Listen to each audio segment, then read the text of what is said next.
Hey everyone. Today's guest has spent almost 3 decades in enterprise tech, all at one company. And that company itself has been building automation tools for over 40 years. That kind of loyalty on either side is rare. He also holds an unusual dual title, CTO and head of marketing, at the same company by the same person. We're going to talk about that company's AI strategy because it's the law and dig into something the company just announced, a move to outcome-based pricing that ditches the per token and per seat model most software vendors are still running. I'm Ron Miller, and this is Fast Forward on PPN.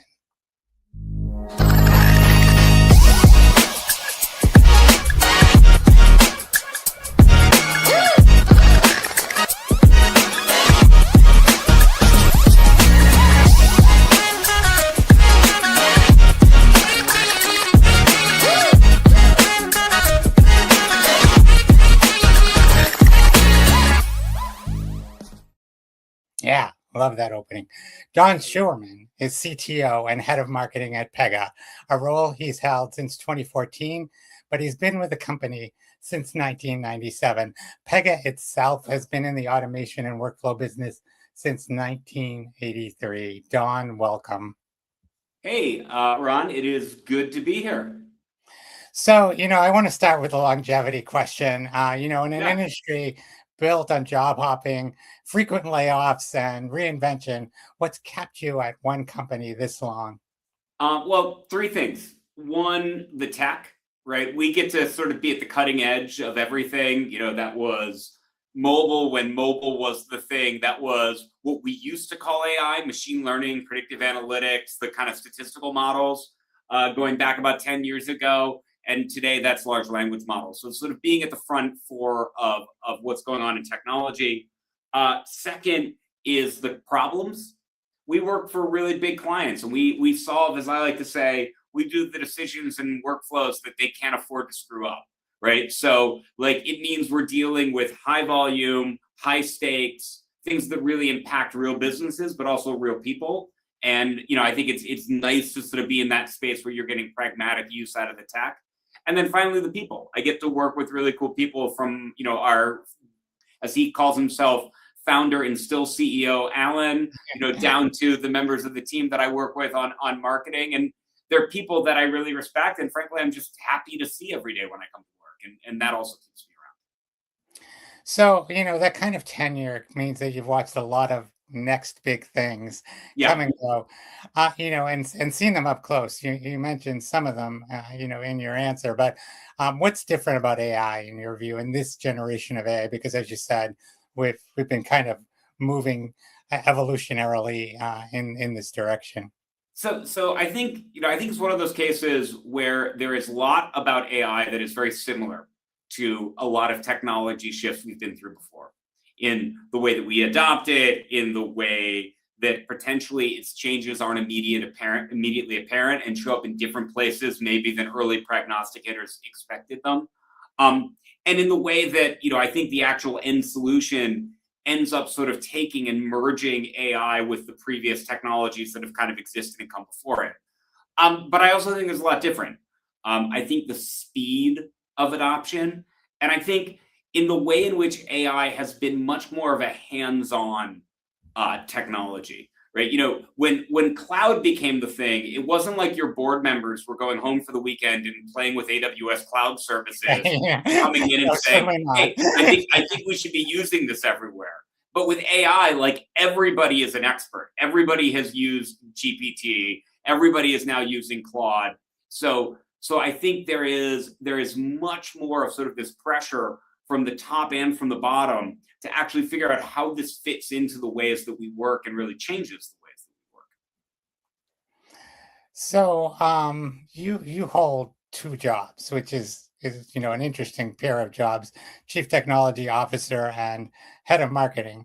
Yeah, Most companies keep those two buckets separate. How yeah. did you end up running both? So I started out in Pega in support, and support quickly became delivery. Delivery moved me into engineering. From engineering, I spent time in pre-sales consulting. What today I think we now more excitingly call a forward deployed engineer. But as much as I ask people, I can't quite tell the difference between a forward deployed engineer and a solutions engineer who's actually doing their job correctly. But when I moved into the CTO role, it was really to take on the product strategy, product marketing, right? And sort of tie that into what our engineering team was doing and be that conduit. And I've always said that CTO is as much about being a chief translation officer these days as it is about being a chief technology officer. It's how do we translate what our technology is doing out to the market, and how do we translate what our clients actually need back into our technology so that we keep that sort of bi-directional flow. And from there, once you have product marketing, just kind of over time, I naturally picked up different pieces of the marketing organization. And I think it's actually been pretty timely, because I just actually posted today about how I think in many ways CMOs are becoming brand coders. Your job as a CMO is to both really understand the strategy and drive the right kinds of go-to-market behaviors that then become reflected into a brand and into a brand strategy. But you equally now have to actually be able to code that brand into an architecture, and frankly, quite literally code it into Markdown and into vector embeddings and into a marketing architecture and technology stack that operates both with your existing teams of marketers, but also with the agents that are increasingly automating various steps of the process. So I find it a really interesting space to kind of sit with one foot in the creative side of brand, what we call the sculpture world, and one set in more of the technology side, which is really kind of the watchmaker who has to make sure all the gears fit together and run smoothly. So, from the we're going to get to the external facing use of AI in a few minutes, but I want to talk a little bit about, in your CTO role, how you're using AI internally at Pega, and how that's kind of helping drive what you do with your customers. Yeah, well, so I mean, I think some of the stuff that I will say will not be surprising, right? Our engineers have been using AI to drive a lot of sort of their development work. We've got a capability we call Pega Blueprint, which is an AI engine for designing business processes, and that is basically on a continuous release cycle now. Like, we are putting changes out to that every week, sometimes multiple times a week. And the ability of the team to both move at that pace and continuously innovate has certainly been helped by AI. So the fact that we're now able to deliver more rapid innovations, the interesting thing is it actually makes the judgment part of product management so much more important, because when you can kind of almost literally build anything, you have to spend a lot more time thinking about what's the stuff I actually need to build that's going to give real value to clients. I think that's a really good point, that it opens up a world of possibilities, and sometimes that's harder than having a narrow kind of focus. Well, and the same thing is true. The same thing is true on the marketing side, right? Content generation is not the problem now. I can create more content than we would ever possibly need or want. The question is actually, one, how do we bring the judgment to the content that's going to actually be valuable to our clients sort of as they go across that buyer journey? And two, do we have the taste to actually create content that people truly want to engage with, and isn't just more of the kind of meaningless, slop that frankly is starting to show up a lot on places like LinkedIn and other feeds that I make. So, I mean, that's an interesting question in itself, right? The velocity does come with a series of its own problems. It solves some problems, you can move faster, but it creates problems in that you have to, you have to be able to pick and choose. How do you kind of control that velocity so that you're not, from a marketing side, creating stuff that, you're creating a lot of stuff, but nobody wants to read it? Because, I saw something on LinkedIn today by an old friend of mine, Scott Lee, where he was talking about, you still need to produce quality stuff. People, that doesn't go away.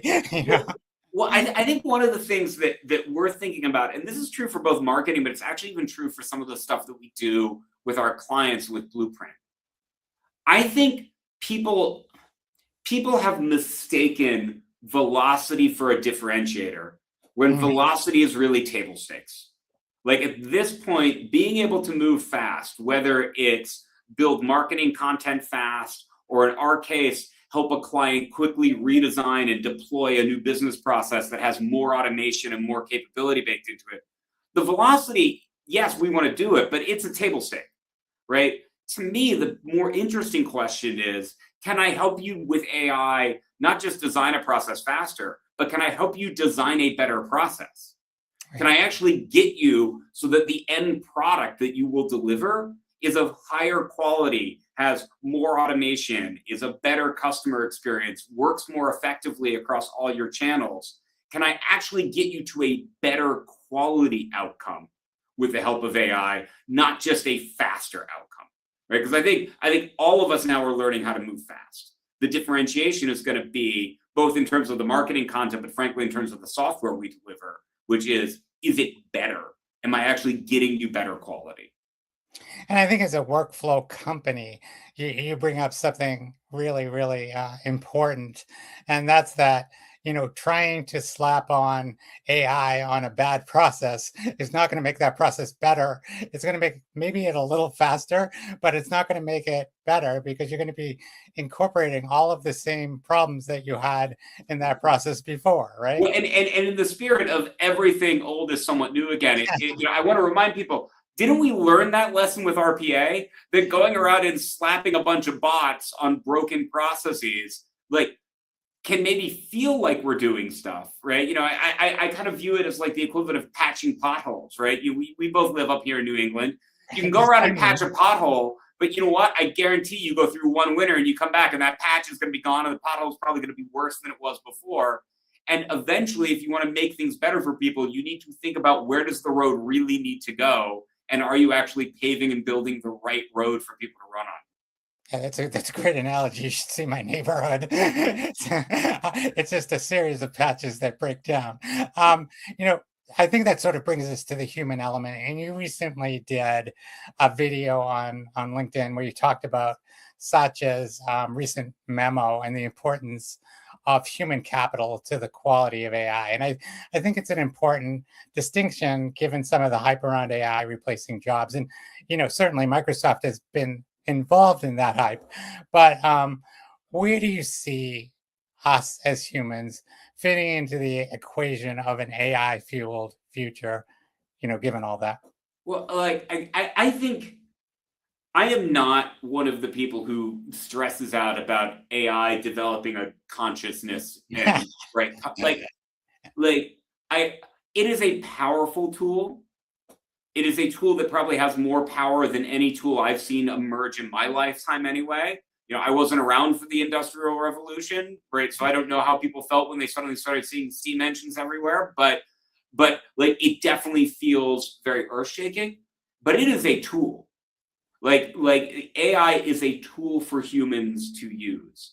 And I think, one of the obligations that we have as leaders is to think about how we are maturing our people and helping our people grow the skills to use those tools, how we are helping our people through the transition of new tools make old skills less important and new skills more important. And so we have to help people kind of go through what that shift and what that mindset is. But ultimately, AI only knows stuff because we created it first. And we need as humans, I think, to keep a lot of that in mind. I think it's great marketing for AI companies to tell you that every knowledge worker job on the planet is their total addressable market, right? Like that's great. It's That's great. it's sort of a terrible marketing message, though, It, isn't it well, but like my cynical view is, man, that certainly helps drive up valuations when you want to IPO, right? Absolutely. But at the same time, like people are still going to be the ones who run companies, who make decisions, who drive judgment, who create marketing campaigns, and who are the customers that we sell to. So like we cannot, I think we disintermediate humans completely from the conversation at our own risk. So, when you look at your job and you have an engineering team and, what I think the AI does is it kind of pushes out some of those entry level engineering jobs because frankly, one thing that AI is really good at is coding.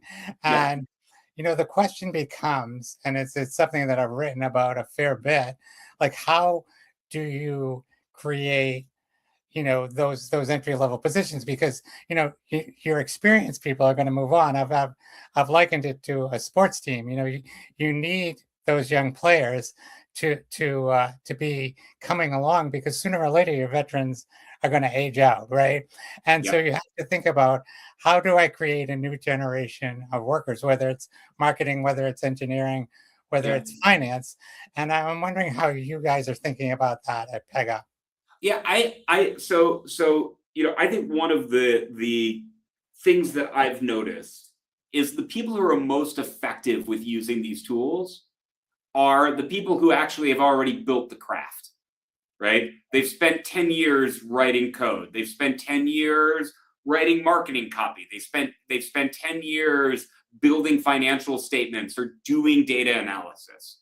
So when they go into the tool, they bring 10, 15 years of judgment, right, into that experience. And the tool makes them that much more impactful.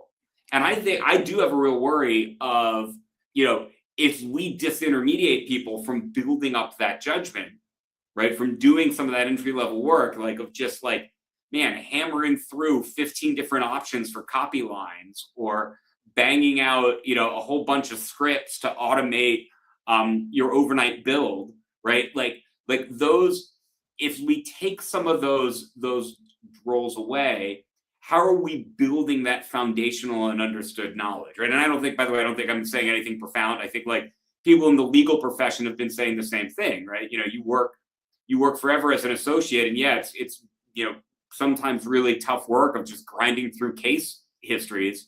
But boy, that brings you a lot of knowledge and experience when you actually become an associate and a partner. And so um, I think we need to be continuously creating moments for people to lean in and put their own judgment into work, right? I personally am very protective about when I use AI to write. For stuff that I think is critical, like white papers or big announcements inside the company or, presentations I want to give, I want the first draft always. I want it to be mine and I want it to be my idea. And then I may use AI like a sparring partner to like poke holes in this thing or give me, but I need to be the one starting with the idea, or else I feel like that skill of mine is going to dull. And I don't believe even in an AI world that I can let some of those skills dull. But that sort of like doesn't address the problem, which is how do you get to that level of experience when that job is going away? How are you addressing that as a company? Because are you hiring entry level people to kind of have that Yeah, bench? we're still bringing in both junior developers. We're bringing in junior people on the delivery side. I'm actually hiring more, in the marketer on the junior side, right? Because I'm also looking. I think the interesting opportunity is I need people who early on their career start developing interdisciplinary skills.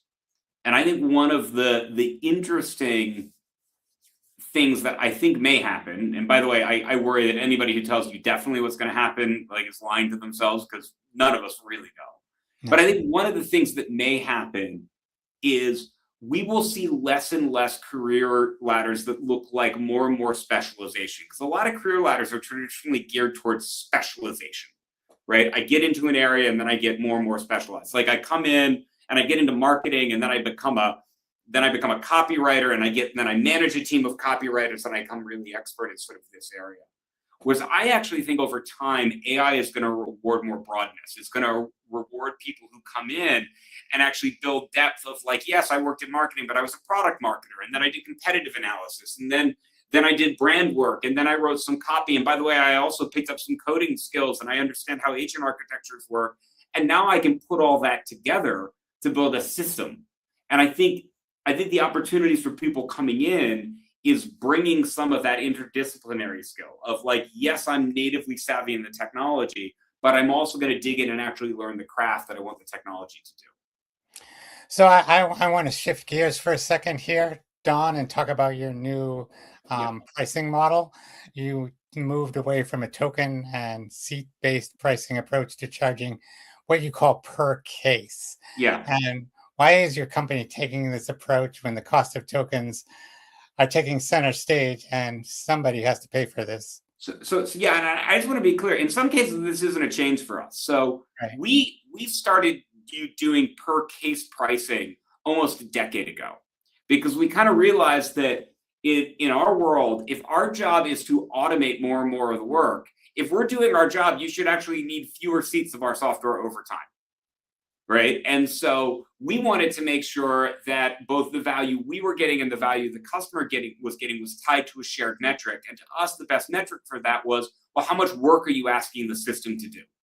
And so we measure that by case, right? So, roughly, if a case is if you process insurance claims, an insurance claim is a case. Or if you manage customer service requests, every customer service request is a case that needs to get resolved. And that's been core to our pricing model for 5-10 years now. But what we realized is with tokens coming on and people increasingly wanting to add AI agents into that case, we realized the clients aren't going to want to pay an unpredictable counter based on how much AI you use. They still want to actually pay something that is tied closer to the outcome, the work that's actually being done. And we also realized that we had an architecture where for a lot of the work that we do inside our clients, right, which is, again, as I like to describe it, workflows that they can't afford to get wrong. Like they just have to do them right. You actually don't want AI doing massive amounts of that reasoning at runtime. Because one, it's unpredictable, and two, the cost isn't predictable. And it doesn't scale when you have to do hundreds of thousands or tens of millions of those cases every year. So instead, if you use the AI reasoning at design time, which is what we do with Pega Blueprint, to figure out what the workflow should be and actually get it right, get it approved, get it locked in, then at runtime, the end-to-end execution and context is managed by the workflow.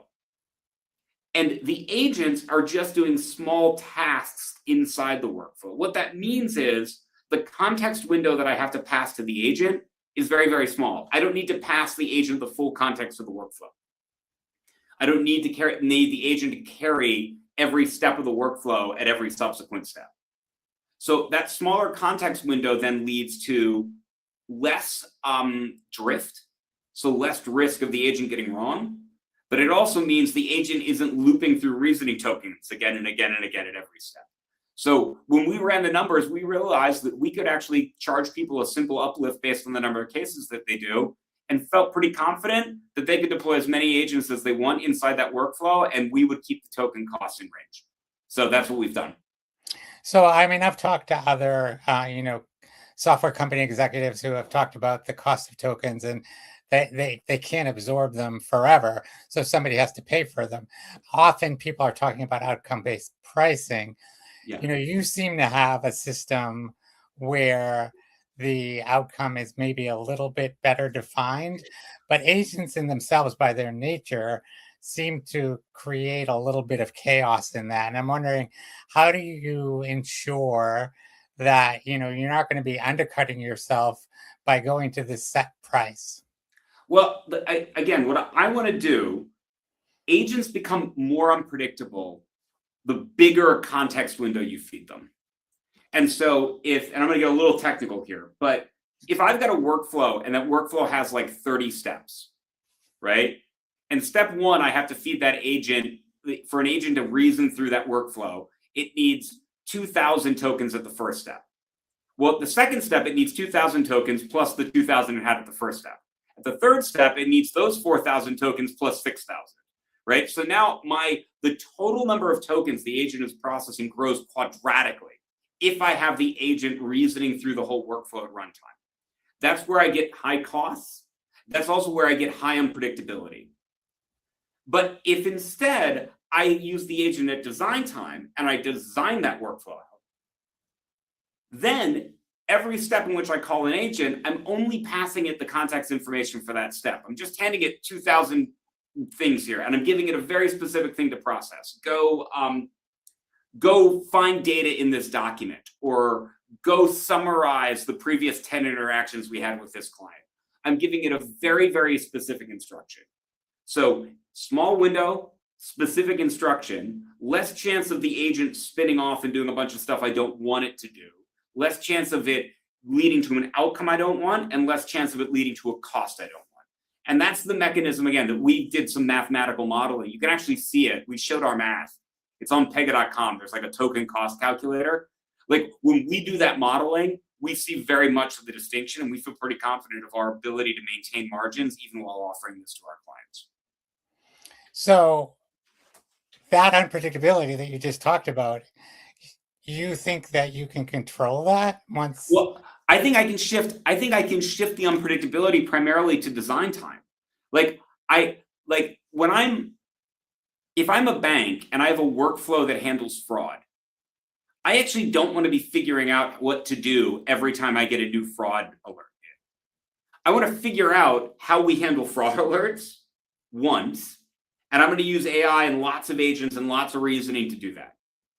Now, but once I've codified that, I don't need agents to go figure out how to process a fraud case anymore. I know the rules. I know the steps. What I might now know is, like, I need an agent to do something very, very small. Go look at the last 10 requests. Do we see anything similar? Go fill out this document for me. I'm giving the agent a very, very small step. So I'm minimizing its chance to be unpredictable, because I'm not asking it to re-reason the whole end-to-end process for me. And I think that's the big distinction that we're trying to drive for our clients. That sounds more to me like, a smarter version of robotic process automation, where you're actually, making a less brittle kind of workflow that can get completed as opposed to breaking in the middle, which RPA has done a lot. Exactly. Well, because I think, as exciting as agents are, and we love agents, we use them all over the place.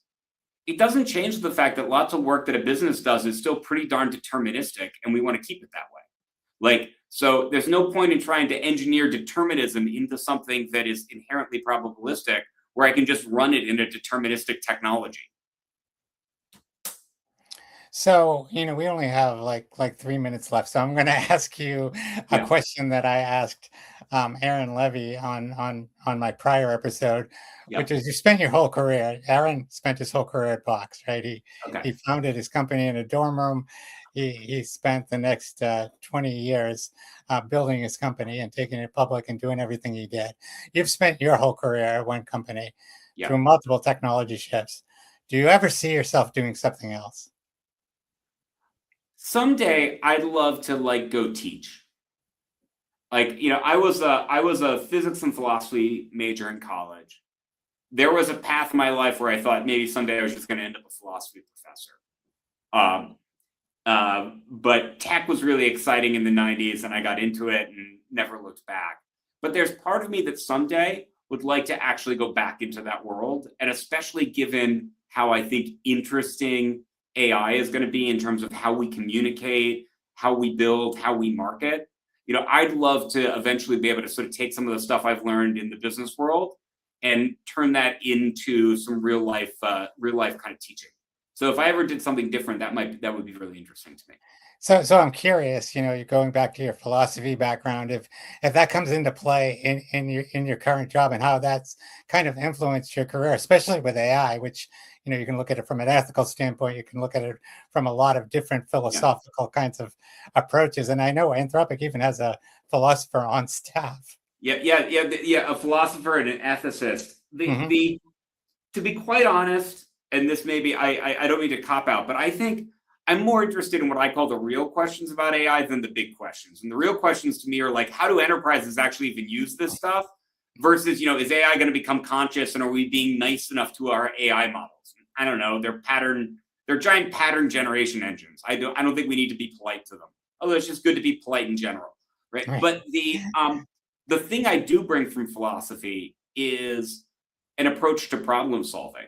So much of what you learn in a philosophy degree is how to break down a problem, how to separate it into component parts, how to then diagnose different parts of an argument, how to communicate that argument, how to stack up proof points behind an argument so the argument holds up, right? And whether you're writing code or building a marketing campaign, I find like that problem solving and argument making, that was the invaluable part of my education coming into this.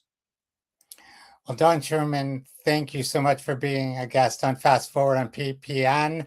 And thank you all for tuning in. If you like what you heard, please subscribe to the Fast Forward newsletter. You'll see a QR code in the outro. Just a heads up that I'm taking July off for a much needed break, but I'll be back in August with Jitu Patel, Cisco's President and Chief Product Officer. Thanks again, everyone. You've been listening to Fast Forward on PPN.